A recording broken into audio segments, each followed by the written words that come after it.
எசேக்கியேல் தீர்க்கதரிசன புத்தகம் 44. 44ஆம் அதிகாரம். Among the sons of Levi, all were priests. லேவியருடைய பிள்ளைகளில் அநேகர் எல்லாருமே பிரசங்கியார இருந்தார்கள், ஆசாரியர்களாக இருந்தார்கள். But among this, there were two categories. அவர்களிலே 2 குழுவினர் இருந்தார்கள்.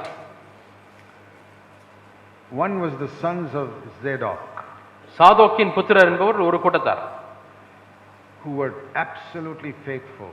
அவர்கள் முற்றிலும் உண்மையுள்ளவர்களாக இருந்தார்கள். Verse 15. 15ஆம் வசனம். The sons of Zadok who kept charge my sanctuary and did not go astray when all the others went astray, they shall come and minister to me. They shall stand before me and offer me the fat and blood. இஸ்ரவேல் புத்திரரை என்னை விட்டு வழி தப்பி போகையில், எசேக்கியேல் 44:15, என் பரிசுத்த ஸ்தலத்தின் காவலை காக்கிற சாதோக்கின் புத்திரராகிய லேவியர் என்னும் ஆசாரியர்களை எனக்கு ஆராதனை செய்து என் சமீபத்தில் சேர்ந்து நினைத்த விரதத்தையும் எனக்கு செலுத்தி என் சந்நிதியில் நிற்பார்கள் என்று கர்த்தராகிய ஆண்டவர் சொல்கிறார். These are the first class servants of God. இவர்கள் தான் தேவனுக்குரிய முதல் தரமான ஊழியர்கள். All the other people compromised, they did not compromise. மற்றவர்கள் எல்லாரும் அவர்கள் சமரசம் செய்தார்கள், ஆனால் இவர்கள் சமரசம் செய்யாமல் வாழ்ந்தார்கள். God said they will serve me. அவர்கள் எனக்கு ஊழியம் செய்வார்கள் என்று தேவன் சொன்னார். But the other Levites, மற்ற லேவியர்கள், verse 10, 10ஆம் வசனம், who compromised and went astray with who அவர்கள் சமரசம் பண்ணி மற்றவர்களோடு சேர்ந்து வழுவி போய்விட்டார்கள். they lived to please the people. அவர்கள் மக்களை பிரியப்படுத்திய வாழ ஆரம்பித்தார்கள். They will serve, but they will be ministers to the people. Verse 11. 16ஆம் வசனத்திலே பார்க்கிறோம், இவர்கள் அவர்கள் ஜனங்களுக்கு ஊழியர்களாய் இருப்பார்கள். Verse 11, last part. They shall stand before them to minister to them, not to me. இவர்கள் இந்த ஜனங்களுக்கு முன்பாக நின்று அவர்களுக்கு பணிவிடைக்காரர்களாய் இருப்பார்களே அல்லாமல் எனக்கு பணிவிடைக்காரர்களாய் இருக்க In the மாட்டார்கள். middle of verse 11, they will minister to the house. அந்த வசனத்தின் நடுவிலே நாம் பார்க்கிறோம், அந்த வீட்டிலே அவர்கள் They will ஊழியம் minister செய்வார்கள். in the house. அவர்கள் அந்த வீடுகளிலே ஊழியம் செய்வார்கள். That means even today there are two types of servants of God. இன்றைக்கும் 2 விதமான தேவ ஊழியர்கள் இருக்கிறார்கள். There are those who preach to the people and those who live before God and serve Him. ஜனங்களுக்கு பிரசங்கம் மட்டுமே பண்ணக்கூடிய ஊழியர்கள், தேவனுக்கு முன்பாக நின்று அவருக்கு ஊழியம் செய்கிறவர்கள். See, that means when a man stands up to preach, he's either more conscious of the people or he's more conscious of Jesus who's there listening to him. அதனுடைய பொருள் என்னவென்றால், ஒரு மனிதர் எழுந்து பிரசங்கிக்கும் பொழுது ஜனங்கள் இவ்வளவு இருக்கிறார்களே என்ற உணர்வோடு பிரசங்கிக்கலாம், அல்லது இயேசு என் பக்கம் நிற்கிறார் என்று உணர்ந்து He's பேசலாம். either trying to please the people or please the invisible Lord who's standing there listening to him. ஜனங்களை பிரியப்படுத்த முடியாத பேசலாம், அல்லது கண்ணுக்கு தெரியாமல் அங்கு இருக்கக்கூடிய ஆண்டவராக இயேசு கிறிஸ்துவை பிரியப்படுத்தி பிரசங்கிக்கலாம். Those are the sons of Zadok and the other Levites. இவர்கள் தான் சாதோக்கின் புத்திரரும் மற்ற லேவியரும். So if you want to be a true servant of God, ஆகவே நீங்கள் மெய்யான தேவ ஊழியராக இருக்க வேண்டுமானால், all of you can be, நீங்கள் எல்லாரும் அப்படி இருக்க முடியும். you have to go through trials. நீங்கள் சோதனைக்குள்ளாய் செல்ல வேண்டும். God took Paul through many trials because he had a huge ministry for him. பவுலுக்கென்ற தேவன் பெரிய ஊழியத்தை வைத்திருந்தபடினாலே அநேக சோதனைகளுக்குள்ளாய் அவரை எடுத்துச் சென்றார். Don't get discouraged when God takes you through trials. ஆகவே தேவன் உங்களை சோதனைகளுக்குள்ளாய் எடுத்துச் செல்லும் பொழுது சோர்ந்து போய் விட வேண்டாம். That is how he makes you a man of God or a woman of God. இதுதான் உங்களை தேவ மனிதனாக மனுஷியாக உண்டாக்குகிறது. And even a few words that you speak to people will really go to their heart and build them up. நீங்கள் ஜனங்களிடத்திலே பேசக்கூடிய வார்த்தைகள் சொற்பமா இருந்தாலும் அது உண்மையாலுமே அவருடைய இதயத்துக்குள்ளே ஊடுருவி செல்லும். Then I want to show you one more thing in Acts 20. இன்னொரு காரியத்தை உங்களுக்கு காண்பிக்க விரும்புகிறேன். அப்போஸ்தலர் 20. He says in verse 20, I did not shrink from declaring to you anything that was profitable for you. பிரயோஜனமானவைகளில் அப்போஸ்தலர் 20:20 பிரயோஜனமானவைகளில் ஒன்றையும் நான் உங்களுக்கு மறைத்து வைக்காமல் வெளியரங்கமாக வீடுகள் தோறும் உங்களுக்கு பிரசங்கித்து உபதேசம் பண்ணினேன். He says, if I felt something was good for you, I would tell you that whether you like it or not. உங்களுக்கு இந்த காரியம் பிரயோஜனமா இருக்கும் என்று நான் உணர்ந்தால் அதை நான் மறைக்காமல் நான் சொல்லிவிடுவேன். Some preachers only give what everybody likes to hear. சில பிரசங்கியார் எல்லாரும் எதை கேட்க விரும்புகிறாரோ அதை மட்டும் பிரசங்கித்து விட்டு போய்விடுவார்கள். That is like parents who will only give their children chocolates and sweets every day. ஒவ்வொரு நாளும் பிள்ளைகளுக்கு சாக்லேட்டையும் இனிப்புகளையுமே வழங்கி கொண்டிருக்கக்கூடிய பெற்றோரை போல. Breakfast, lunch and dinner. காலை ஆகாரம், மதிய உணவு, இரவு உணவு எல்லாம் ஸ்வீட்டும் சாக்லேட்டும் தான். That's the way the children get sick. இப்படி தான் பிள்ளைகள் வியாதிப்படுகிறார்கள். But a good mother ஆனால் நல்ல தாய் will say, hey, There may be some food you don't like, you must eat it. இந்த சாப்பாடு உனக்கு பிடிக்காது, ஆனாலும் நீ சாப்பிட்டு தான் ஆக வேண்டும். Because it's good for your health. ஏனால் உன் ஆரோக்கியத்துக்கு நல்லது. So Paul was not interested in pleasing people. ஆகவே பவுல் ஜனங்களை பிரியப்படுத்துவதிலே அவருக்கு விருப்பமில்லை. He says, if this is going to help you, I'm going to share it with you. இது உங்களுக்கு பிரயோஜனமா இருக்குமானால் கண்டிப்பாக நான் இதை உங்களிடத்தில் பகிர்ந்து கொள்வேன். You can get offended with me if you like. உங்களுக்கு வேணும், நீங்க விரும்பினால் நீங்கள் மனத்தாங்கிலிருந்து போய்விட்டால் போய்விடுங்கள். What did he preach to them? அவளுக்கு என்ன பிரசங்கித்தார்? Basically, verse 21, repentance and faith. அடிப்படையாக இரண்டு காரியங்கள், மனம் திரும்புவதை குறித்தும் விசுவாசத்தை குறித்தும் பிரசங்கித்தார். Kept on telling them to turn from this sin, turn from this sin, turn from the other sin, turn from the other sin. இந்த பாவத்திலிருந்து மனம் திரும்புங்கள், இந்த பாவத்திலிருந்து மனம் திரும்புங்கள், இதிலிருந்து மனம் திரும்புங்கள், அந்த பாவத்திலிருந்து மனம் திரும்புங்கள் சொல்லி மனம் திரும்புதலை குறித்து பிரசங்கித்துக் கொண்டே இருந்தார். So whenever you went to hear Paul, you knew that he's going to preach against some sin. எப்பொழுதெல்லாம் பவுலை பிரசங்கிப்பதை குறித்து நீங்கள் கேட்க போகிறீர்களோ நீங்கள் நிச்சயித்துக் கொள்ளலாம், ஏதோ ஒரு பாவத்தை குறித்து பிரசங்கிக்க போகிறார். If you did not like about your sin getting exposed, don't go and listen to Paul. ஆகவே உங்களுக்கு இப்படிப்பட்ட செய்திகளை கேட்பது விருப்பமில்லை என்று சொன்னால் பவுலுடைய கூட்டங்களுக்கு போக வேண்டாம். So that is why God has to raise up another church that preaches repentance like that. ஆகவே இது போன்ற மனம் திரும்புதலை மீண்டுமாய் பிரசங்கிப்பதற்கு ஆண்டவர் இன்னொரு சபை எழுப்ப வேண்டியதாயிற்று. And that is why he has raised up CFC churches. இதற்காக தான் தேவன் CFC சபை எழுப்பி இருக்கிறார். To preach repentance from every sin. ஒவ்வொரு பாவத்திலிருந்தும் உள்ள மனம் திரும்புதலை குறித்து பிரசங்கிக்கும்படியாக. Every sin that you get light on in yourself, you got to tell others. உங்களுக்கு உங்களை குறித்து வெளிச்சம் பெற்றிருப்பீர்கள், அதை நீங்கள் மற்றவர்களுக்கு சொல்ல வேண்டும். And not only that, அது மட்டுமல்ல, but faith in Jesus. இயேசு கிறிஸ்துவின் மேல் உள்ள விசுவாசம். That's the other thing Paul preached. Pavul இதை இன்னொரு காரியம் பவுல் பிரசங்கித்த ஒன்று. God is almighty, he can do anything. தேவன் சர்வ வல்லமையுள்ளவர், அதனால் எதையும் செய்ய முடியும். You get discouraged because you don't believe in such a God. நீங்கள் அப்படிப்பட்ட தேவனிலே நீங்கள் விசுவாசம் வைக்காவிட்டால் நீங்கள் சோர்ந்து போய் விடுவீர்கள். Look at all the people who have influence with the chief minister and all, how happy they feel. Yeah, no problem for us. Chief minister will help me, that's the problem. முதல் மந்திரியோடு கூட செல்வாக்கு பெற்றிருக்கிறவர்களை பாருங்கள், எல்லாவற்றையும் அவற்றை சொல்லிவிட்டேன், ஆகவே எனக்கு பிரச்சனை இல்லை, அவர் எல்லாவற்றையும் சரி செய்து விடுவார். They are not even afraid of the police or anybody. Police வந்தாலும் எனக்கு பயமில்லை, யார் வந்தாலும் எனக்கு பயமில்லை. Because I know the chief minister. ஏன்னா எனக்கு சிஎம்ஐ தெரியும். Good friend of mine. எனக்கு நல்ல சிறந்த நண்பர். Imagine if you know Jesus Christ like that. நீங்கள் கற்பனை செய்து பாருங்கள், இப்படி நீங்கள் இயேசுவை அறிந்திருந்தால். Lord of the universe. ஆண்டவரே நீர் அண்ட சராசரத்திலே ஆளுகிறவர். And God is your father. அந்த தேவன் உங்களுடைய தகப்பனாய் இருந்தால். That is faith. அதான் விசுவாசம். I have faith in a God like that. அது போன்ற தேவனிடத்திலே எனக்கு விசுவாசம் இருக்கிறது. That's what Paul preached. இதைத்தான் Pavul பிரசங்கித்தார். Don't get worried and discouraged. நீங்கள் கவலைப்பட்டு கலங்கி போக வேண்டாம். Don't say, oh, I don't have money like all these rich people. இந்த பணக்காரர்களை போல எனக்கெல்லாம் பணமே இல்லை, கஷ்டப்படுறேன்னு சொல்ல வேண்டாம். I don't know any big shots to help me when I am in trouble. நான் பிரச்சனையிலே சிக்கும் பொழுது எனக்கு உதவி செய்வதற்கு எந்த பெரிய ஆளையும் தெரியாது என்று சொல்ல வேண்டாம். Is the ruler of this universe your father? இந்த அண்ட சராசரத்தை ஆளுகிறவர் உங்கள் தகப்பனா? If not, then he must become your father. That is what we preach. இல்லை என்று சொன்னால் நீங்கள் அவர் உங்களை தகப்பனாய் மாற வேண்டும். ஆகவே தான் உங்களை பிரசங்கிக்கிறோம்.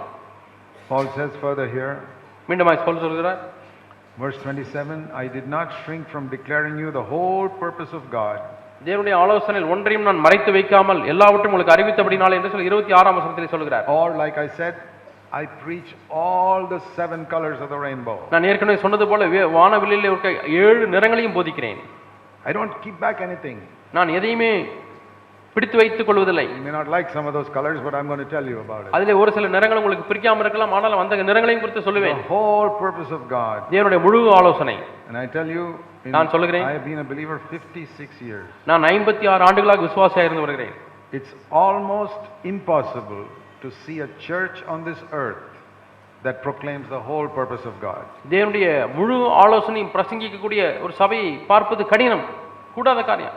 I've almost never heard any preacher preach against the love of money. பண ஆசைக்கு விரோதமாய் பிரசங்கிக்கக்கூடிய பிரசங்கியாரை பார்த்ததில்லை.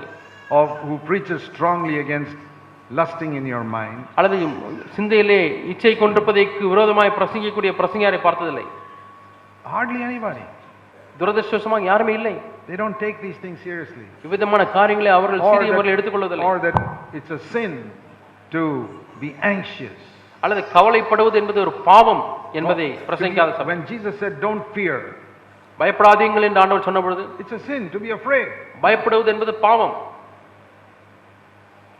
Most people think to have fear is just a weakness. அநேகர் பயம் என்பது ஏதோ ஒரு பலவீனம் என்று எண்ணுகிறார்கள். Think of this. The same God who said do not murder said do not fear. கொலை செய்யாதிருப்பாயாக என்று சொன்ன அதே தேவன் பயப்படாதிருப்பாயாக என்று சொல்லி இருக்கிறார். Do not commit adultery. விபச்சாரம் செய்யாதிருப்பாயாக, do not steal, திருடாதிருப்பாயாக, do not murder, கொலை செய்யாதிருப்பாயாக, do not fear, பயப்படாதிருப்பாயாக, do not be anxious. கவலைப்படாதிருப்பாயாக.